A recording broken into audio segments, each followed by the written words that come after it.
नमस्कार, मैं हूँ शालिनी और आप देख रहे हैं BBN भव्य भारत न्यूज। चलिए शुरू करते हैं आज की मुख्य खबरें। अमेरिका और इजरायल द्वारा किए गए सैन्य हमलों के बावजूद तेहरान ने ऐलान किया है कि उसका परमाणु कार्यक्रम जारी रहेगा। यह बयान उस समय आया है जब ईरान यूरोपीय देशों के साथ इस मुद्दे पर बातचीत की तैयारी कर रहा है। ईरानी विदेश मंत्री अब्बास अराक्ची ने कहा है कि इजरायल और अमेरिका के हालिया हमलों में उनके परमाणु ठिकानों को नुकसान जरूर पहुंचा है, लेकिन इससे उनके इरादे नहीं बदलेंगे। उनका कहना है कि ईरान अपने परमाणु कार्यक्रम को पूरी ताकत से जारी रखेगा और किसी भी तरह का बाहरी दबाव या हमला इसे रोक नहीं सकता। अराक्ची ने यह भी जोड़ा कि ईरान का परमाणु कार्यक्रम पूरी तरह से शांतिपूर्ण है और इसका उद्देश्य वैज्ञानिक तथा तकनीकी प्रगति है, न कि सैन्य इस्तेमाल।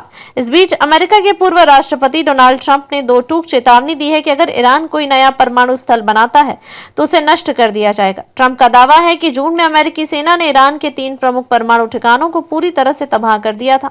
उनका यह भी कहना है कि इन ठिकानों को दोबारा सक्रिय करने में वर्षों लग जाएंगे।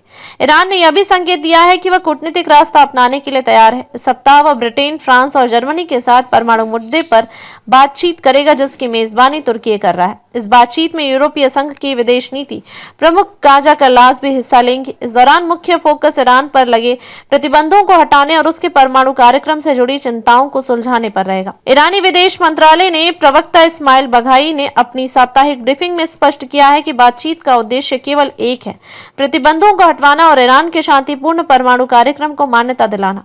गौरतलब है कि 13 जून को इजरायल ने ईरान के खिलाफ सैन्य कार्रवाई की थी, जिसमें कई सैन्य और परमाणु ठिकानों को निशाना बनाया गया।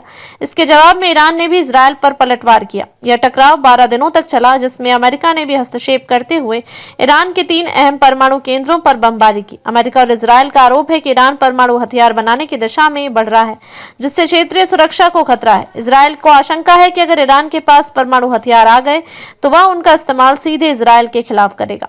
तो अभी तक के लिए इतना ही। मैं शालिनी आपसे विदा लेती हूँ। अगली खबर में फिर मुलाकात होगी एक और खास खबर के साथ। तब तक के लिए बने रहिए BBN भव्य भारत न्यूज के साथ। नमस्कार।